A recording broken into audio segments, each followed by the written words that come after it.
Hello, everyone, and welcome back to Satisfactory. My name is Dakova, and today we are going to be playing with steel. Now, previously, we had built a modest coal power plant as well as a modular frame factory right up there on the hill, and those are working great. And today, we are going to leverage those into a huge amount of progression. We're going to be starting out by working with vehicles and using that in order to set up a basic steel factory. We'll then use that steel factory to unlock Tier 4 and then build a proper steel factory with the components that we unlock there.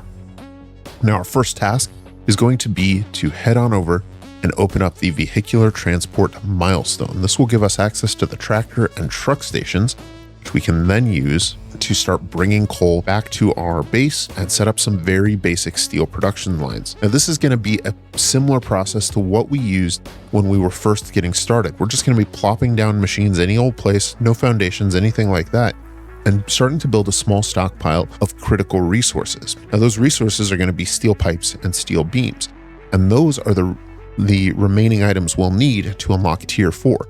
We'll need steel beams for the blueprints, both beams and pipes for the Mark III logistics, just pipes for the advanced steel production, which will notably give us the Mark II miner, and then expanded out power infrastructure and hypertubes will also require an additional item in the encased steel beam. So we'll have to unlock those after we get our advanced steel production up and running. But those first three milestones we'll be able to get straight away. Now, with those resources unlocked, we'll be able to take advantage of those items and the enhanced mining capability to do a little bit of exploring and bring back sulfur so we can start using explosives. And the explosives are going to be essential for removing this rock and accessing that iron node. That iron node is actually going to be diverted to power our entire starter factory. And this iron node, as well as the one right over here, the two that we're currently using to run our starter factory, will be sent up the hill and used for steel. Now, we have a lot to do today, so let's pop on over to our coal power plant and take a look at how we can use vehicles to bring coal home. Now, the explosives we gather will also let us clear out a lot of these poison pillars, and that's going to open up a lot of area around here for some new production. It's prime real estate. Let's start by heading on over to the 2 pure coal nodes right behind our factory there. It also occurs to me that there is a crash drop pod right here that we never actually got around to picking up. Let's pop in here. Oh, and this one doesn't even take anything, so we can go ahead and pick that up straight away and start that researching in the MAM while we get our vehicles set up. So that is quite fortuitous. All right, and what we are going to be doing today is working with truck stations and tractors. So let's go ahead and set up our first truck station, and we'll set this one up to run right on over here because we have kind of a natural roadway that passes right through here. We can set up a truck station right alongside that, just like so. Now, the purpose of this truck station is to transport coal. So let's set up a miner real quick and then connect the miner on the conveyor input of the truck station. And then we are also going to be using coal as our fuel source. So let's place a splitter on this conveyor belt and also feed it into the fuel conveyor slot on the truck station. Now, what this will do is it will start filling the fuel slot as well as the truck station's inventory with coal. Now, we're also going to want a little bit of coal in our inventory as well. And then what we can do with that coal, set up a vehicle just down here, a tractor. Let's take a look at this tractor. All right, there we go. Looks like this is the tractor beam from Fix It. I love it. All right, now in order to use the tractor, we can press E to drive it, but we won't be able to do anything until we add fuel to it, which we do in the crafting bench on the back. We can go ahead and drop in the fuel we are planning on using. And if you have a fuel type that you're going to automatically be refilling from stations, that's the fuel you're going to want to prime it with.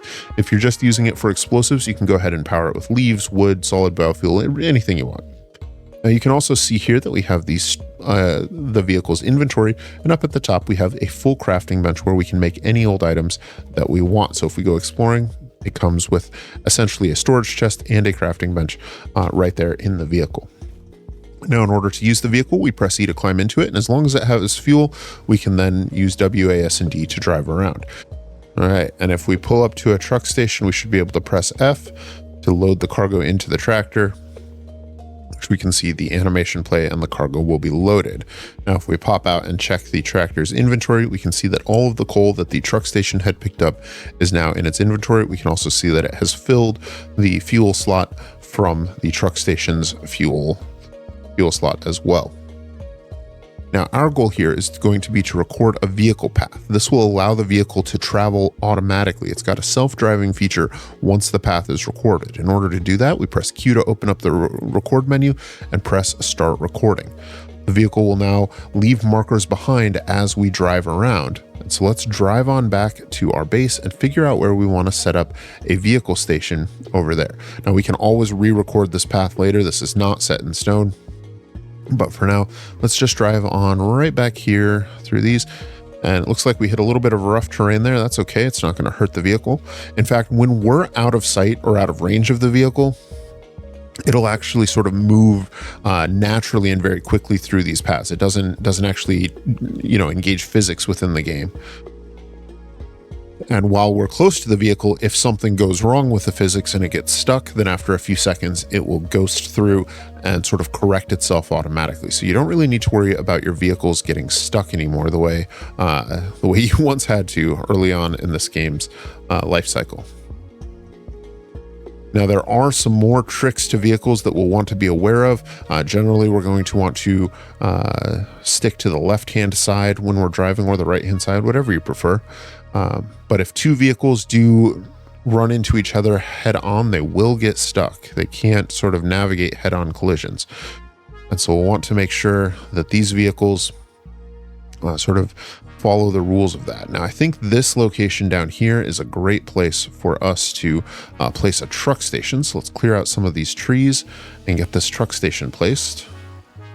Now you'll notice that I left the vehicle in record mode. That is okay. That's not going to hurt anything here.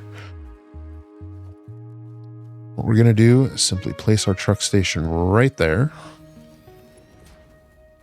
Make sure that it's hooked up to power.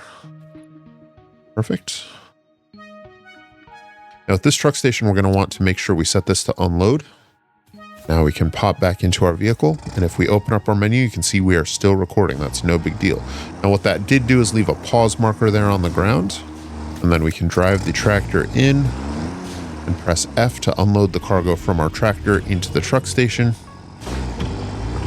And then we can drive all the way on back to our other location. Now, as we go, we want to do our best to make sure that we don't cross the blue line. Again, if two vehicles end up in a head-on collision, they will get stuck. They will be deadlocked, and neither will be able to proceed forward until we manually intervene with that. We want to avoid that, and so the best way to do that is to make sure that we never sort of cross the streams of our two-directional lines.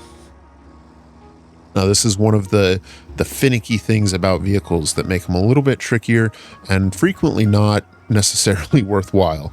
But we're going to tackle the challenge today. We're going to get everything we need to get these vehicles working for us. And as long as we don't make things too complicated, they tend to work pretty well. Although they can be a little bit of a pain to set up. We'll simply drive right on back around here, all the way back around to where we started. And as we approach, we should see a checkered flag indicating the end of our vehicle path. And as we drive into there, it should say the path recording is completed.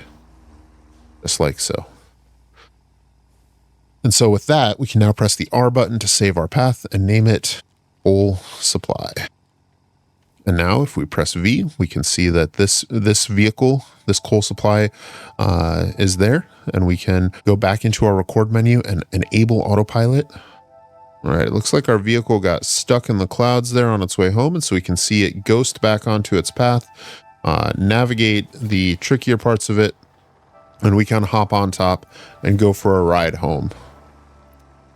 All right, and as our tractor approaches its destination,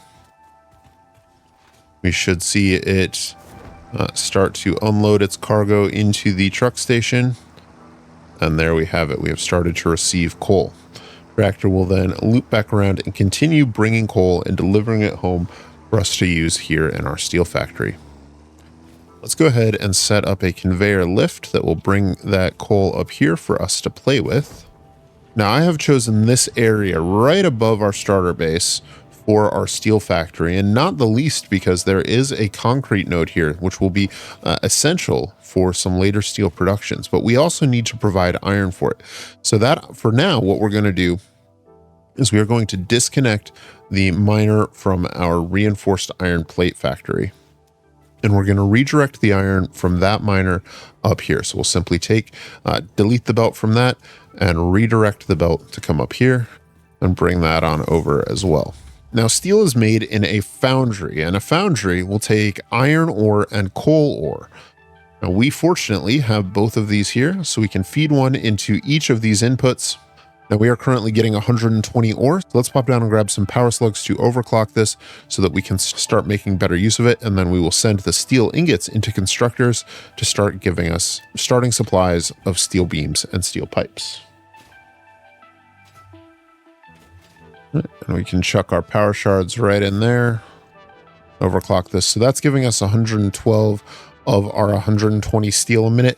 That actually works out well because we are using some amount of coal to provide fuel for our tractor. So even though we're mining 120, we're not actually going to be receiving all 120 here. That's probably the biggest downside of vehicles, is that it makes it much harder to balance your fuel inputs unless you have sort of the ability to do a dedicated fuel line. So for example, we might overclock one of the miners near our coal power plant and send the extra coal from that in to provide fuel. And that way we would be able to use the 2 pure coal nodes exclusively for steel production. And that would be one way that we could balance that. But for now, we are starting to get our steel ingots, which is great news. And then we can go ahead and send that into a few constructors out here to start producing our steel components. Let's go ahead and set up a few constructors, give them power, and then we will set these to produce steel pipes and steel beams. Now, with about 110 ingots per minute, let's see what we can do. We're definitely going to want at least one doing steel ingots or steel beams. That's going to take 60 a minute. And then we'll set one to steel pipes. That's going to take 30 a minute. And so I guess we can take the other one to steel pipes as well. And that should work well for us. Let's set up some storage containers so we can start getting a small stockpile of these. And there we go. So our basic steel production lines are in place, and we are starting to see our steel beams and our steel pipes come down the line and go into storage.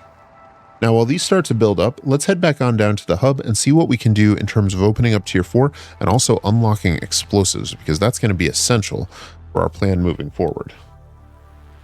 All right, now the first thing we're going to unlock today is the Logistics Mark III. Let's go ahead and select that. And fortunately, we had enough steel pipes and steel beams from exploring that we can go ahead and simply send that away, although we will have to pick up some more reinforced iron plates. That should be no trouble at all.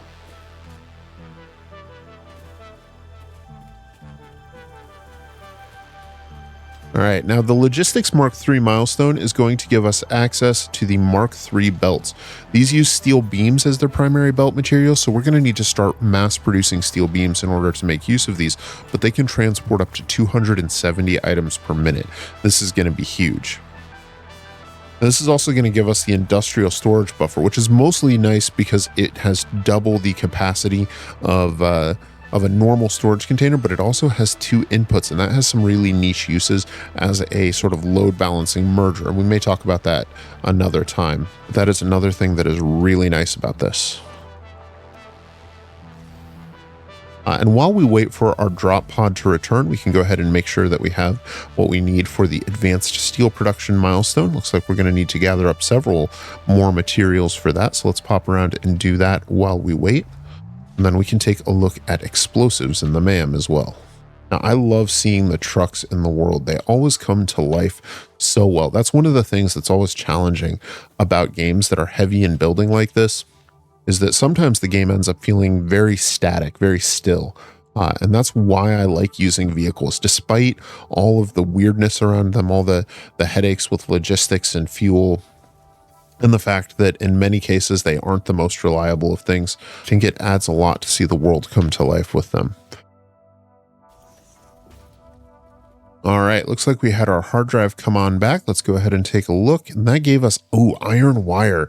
It also gave us the automated miner, which allows us to automatically make the portable miners, which is a pretty cool recipe, but iron wire is the one we want, absolutely. I think that's one we're going to go ahead and pick up straight away and take right now because we will make use of that today. All right, now we have just a little bit of time before our drop pod comes back, and I've gathered up all the materials we should need for it. So let's take a quick look at explosives in the MAM. Now, explosives are in the sulfur tree, and we had found sulfur during our live stream last week, and that means that we should be able to unlock black powder, which is made from both sulfur and coal. Looks like that drop pod is coming down now. Let's gather up some sulfur. And let's do this research real quick. All right, that drop pod has returned, so let's send off our advanced steel production milestone, unlock the miner Mark II. That's probably the most exciting part of this. It's also going to give us several new recipes that we can work with. All right, now that drop pod is going to take a little while, but let's take a quick look at these Mark II miners. Looks like they are going to take some of the heavy industrial beams. Fortunately, we have a couple hundred of those. They're also going to take steel pipes and modular frames, as well as 2 miners, and they will double our resource extraction rate compared to our Mark I miners. Those are going to be huge. Now, before we get too much into those, though, let's go ahead and unlock explosives. And for that, we are going to need 50 black powder. Fortunately, that is something we should be able to craft up, although I think that's actually crafted at the equipment workshop. So let's pop on over to our equipment workshop and make some up. Now, also in the sulfur tree, we have the experimental power generation milestone. Let's go ahead and select that and send that away since we have enough of the necessary components for it. And that should give us access to the compacted coal recipe as well as turbo fuel. Now, these are going to be essential later on for power production. We could work with compacted coal now, although you'll notice that unlocking these in the MAM does require a hard drive, so we would have to find an additional hard drive in order to utilize them. And compacted coal basically combines coal with sulfur to produce compacted coal, which will then burn more efficiently. It effectively allows you to use this production step to burn sulfur as fuel in a power plant and extend the number of generators you can run off of a single coal node. Compacted coal is generally not something that sees a lot of use because coal is sort of strong enough to see you into the next phase of the game all on its own, but it is also a key component in turbo fuel, and turbo fuel is frequently used because it is a very powerful recipe, and it is also a stepping stone for rocket fuel and ionic fuel later on. All right, I think it is time for us to put our explosives to the test. Yep. And, it is so beautiful. All right, and with that rock out of the way, we can drop down our Mark II miner, our very first one. Let's go ahead, connect it up to power. Make sure we're doing okay on power. Looks like our max consumption is getting dangerously close to our 1200 megawatt production. We might have to expand our power soon, but we are successfully mining 240 iron ore per minute out of this node. That is huge. So we will be doing some work very shortly. What we're going to do is have this iron node right here with this Mark II miner provide for both our rotor and our reinforced iron plate factories. And then we will set up Mark II miners where we currently have them right there and right there, and have both of those go up onto the hill to provide for our steel factory. Meet that demand for steel, we're also going to need to do some more work over at our coal power plant.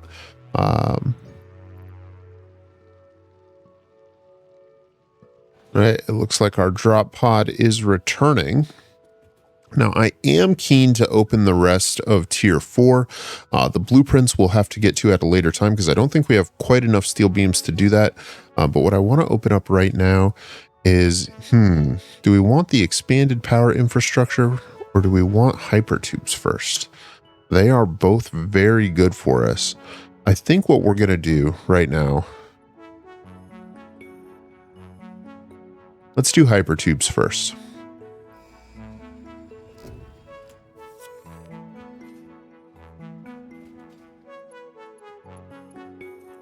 All right. Well, with all of that out of the way, I think our next stop is going to be back at our coal factory to set up our coal depot properly. And once that's done, we'll come on back here and build our steel factory. And one of the nice things about us having access to Noblisk right now is that these poison flowers, which have made it a little bit annoying to work around our coal power plant, are soon to be a thing of the past. Sorry, Mr. Bean, you're a little too close. And so those 2 poison flowers are done. There's a few more up on the hill to clear out, but once those are gone, they will stay gone. And the Noblisk also works on the large poison pillars, which is also great news for us.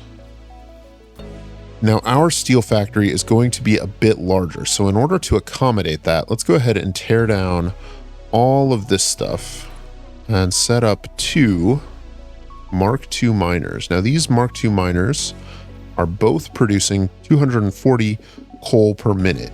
In order for us to use that, we are going to need to use both outputs on our truck station. So we'll feed one in there and feed one in to the top one. Now, fortunately, truck stations and tractors have a tremendously high transfer rate, about 10 stacks per second. So once they start, once the truck pulls in, it will be able to move a huge amount of this stuff. Now, we still need to provide for fuel.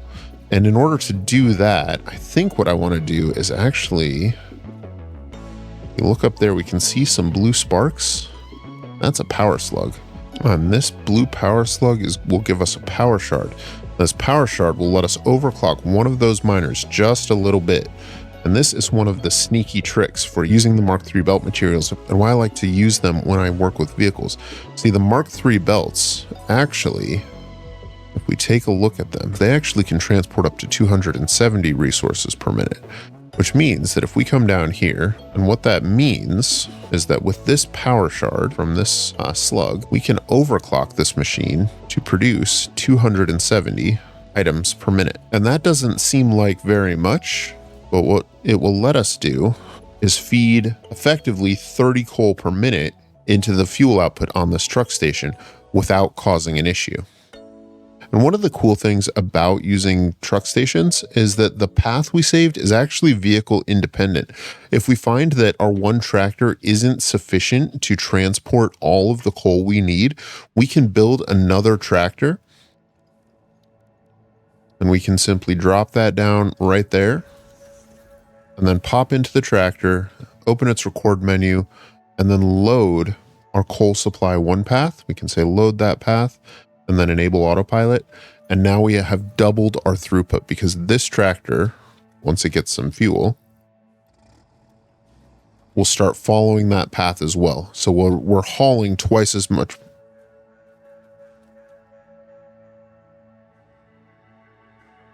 Self-drive. Oh my gosh, this game. Ugh. All right. It will right itself. I don't even know what to make of that. All right. Anyways, it should successfully pull up to the station, unload all of the coal. There we go. Drive it on over, drop it on the other side. By running 2 tractors, we're able to double the amount of coal we can transport. Thank you, tractor. All right, I think it's time for us to jump into a time lapse and get this factory built properly. Let's get into it.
All right, and that is a steel factory about half complete. We've been making some really great progress on it, but we do need to take a pause for today, I think. I think we're going to have to finish this up next time for a couple of reasons. Number one, this has taken a lot longer than I expected.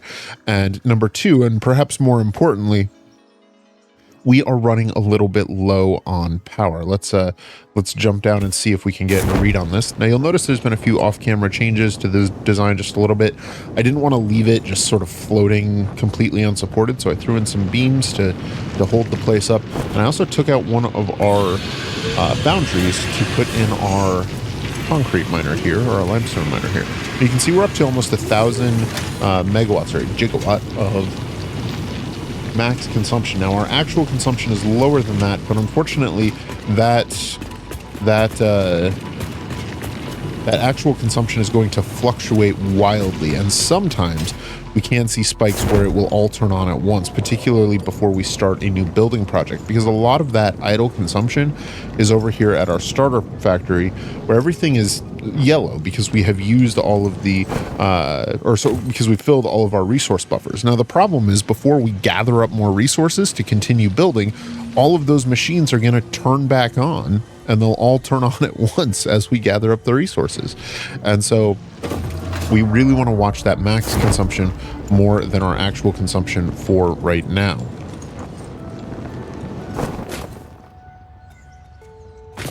Now, this design is a really interesting one, and it's been one I've wanted to use in a series like this for a long time. I'm going to be using this for a couple of episodes, and we're going to be doing a lot more with it. This is a tower that is going to grow vertically upwards by several more stories. I'm thinking we'll probably get 3, 4, maybe even 5 or 6 more layers here.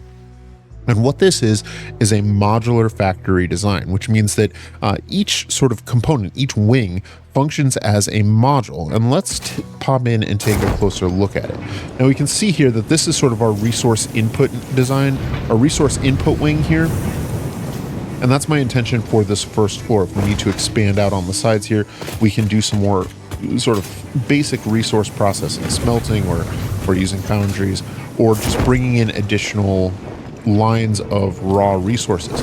Those feed over here into a central column, which is going to run the length of the structure and move upwards. And we use vertical lifts to elevate the items then to our various production floors where they are needed. So here we can see we're taking our steel ingots and bringing it up and splitting it out into 2 production lines using one of the new vertical splitters there.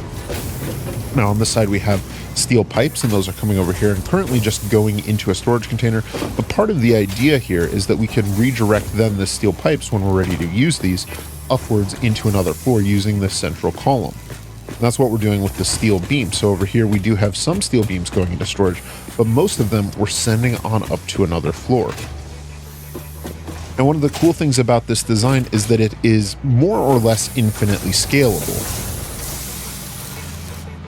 And what that means is that if we need to extend our steel beam production, for example, we currently have 3 constructors that are working on steel beams. Actually, I think just 2 of them. I think that third one I turned off because I had to I had to reduce the amount of steel we were making because of the limestone miner there. So we only have 2 foundries running, so that machine is turned off to accommodate that. But if we did want to expand our steel beam production, we could not only turn that back on, but we could extend this platform out in this direction more or less infinitely. We might need to be mindful of not clipping into our space elevator, but we could always also add another floor dedicated to steel beam production. And they're going to both receive and return the finished output products to the same central spire. So we can build this as tall as we want, with as many different wings and as many different floors dedicated to different production materials, and each of those floors can be easily extended to almost any size. This makes this a very versatile factory, and one that, if we chose to use it for that purpose, could quite literally finish out the rest of the game for us. All we would need to do is make sure that we dedicate additional sections to logistics processing. So for example, we could use this floor here above our steel pipe production as a train station to bring in crude oil and pipe that up into refineries on the next level up.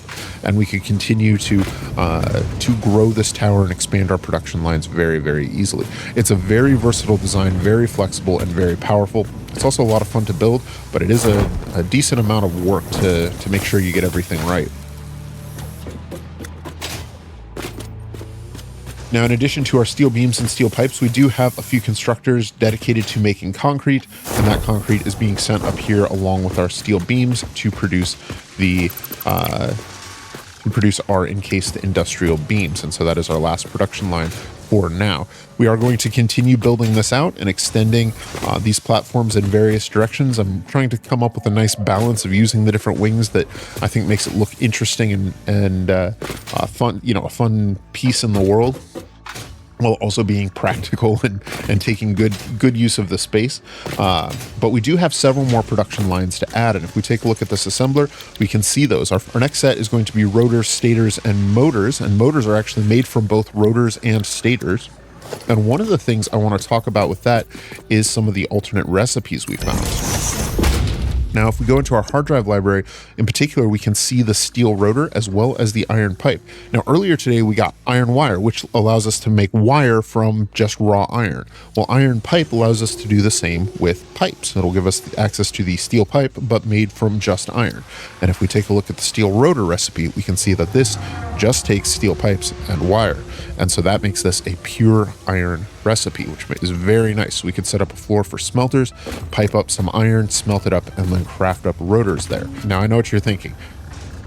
Rotors are already a pure iron recipe, but stators are not. Stators use steel pipes and wire. And if we can use the same ingredients for both rotors and stators, that's going to make motor production so much easier, so much easier. And that is going to be our goal with that production line.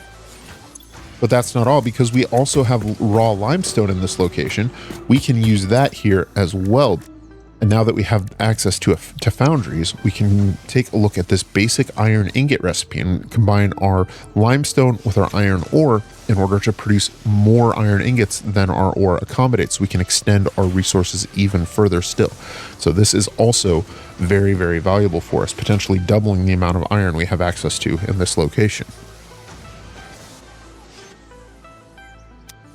Now, the final floors for this factory for sort of the short term are going to be our space elevator parts, our versatile frameworks, and our automated wiring. Now, we already have a production line for smart plating, and we literally have an entire storage container already overflowing with it. So we're not going to be short on that. We've already stockpiled the 1,000 we're going to need, but we are going to need versatile frameworks and automated wiring to be produced. Now, versatile frameworks are made from modular frames and steel beams. We have steel beam production in sight, but our modular frames are across the way. So we're going to be bringing those modular frames over and around, and you can see I've placed another floor underneath our bridge there. What we're actually going to be doing, and I think I was playing around with the idea, we might be able to see it in here. Yes, so we're going to be taking a splitter off of our modular frame line and then sending it down into a subfloor over here in our factory and running it all the way across and over underneath our main catwalk there, over into our tower, and then bringing it up to the correct production floor. So that's how we're going to be bringing the modular frames across to build our versatile framework. And then the automated wiring takes cable and steel pipes, I believe. Open up the codex and find that. And then the automated wiring is going to take stators and cabling, since we'll already be producing stators, and we have the iron wire recipe. We can do that locally as well. So those are going to be the remaining floors in this part of the factory, but we may extend it further in future episodes because we already have everything we need, for example, to make heavy modular frames here as well. So that might be another production line that gets added to this tower as it continues to grow. Now, ultimately, we are going to be moving away from this design at some point. I don't want to necessarily bring in oil products here, but this is going to be a key part of likely our next episode and maybe something we revisit several times here in the future. But I think that is where we are going to leave it for today. In our next episode, we're going to be starting out by building a new coal power plant. I think we may head over to the Dune Desert. There's several coal nodes there, as well as a large ocean. So we might be able to build a big power plant that'll last us both through the construction of this tower and into the next phase of the game when we're able to set up something a little bit more robust. And then we will come back here and finish out our steel tower. So I'd like to thank you guys for spending a few minutes with me here in the world of Satisfactory. I hope you have enjoyed enjoyed this episode, and I hope that it has made your day just a little bit better. If so, I'd love if you could leave a like and subscribe if you would like to see more. Once again, my name is Dakova, and I hope you have an efficient day. I will see you soon. All right, I know I already did my outro, but there's one more thing I want to do, and that is over here in the architecture. The personal elevator takes beams and silica, which we have. Also needs 10 tickets. I hope we have enough tickets. Let's see, how many tickets do we have? Yes, 19 tickets. Perfect. Thank you, Critterbits, for giving us all those tickets. It's a personal elevator. Add to cart, file. All right, do we have silica? Yep. Do we have steel beams? We got a few. Well, let's head on up and build an elevator.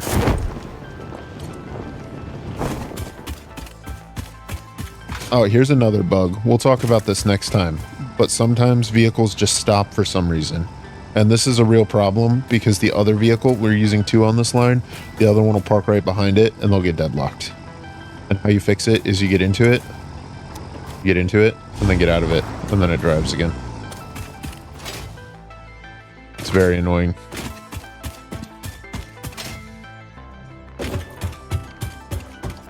All right, let's try building this elevator. All right, how's this work? This is my first time using the elevator. It's brand new in this, it says, oh, it's in transport, I bet. Yep, elevator floor stop, personal elevator. Personal elevator. Okay, so it's 1 foundation size. It needs motor. They lied about what it needs. Biscuits.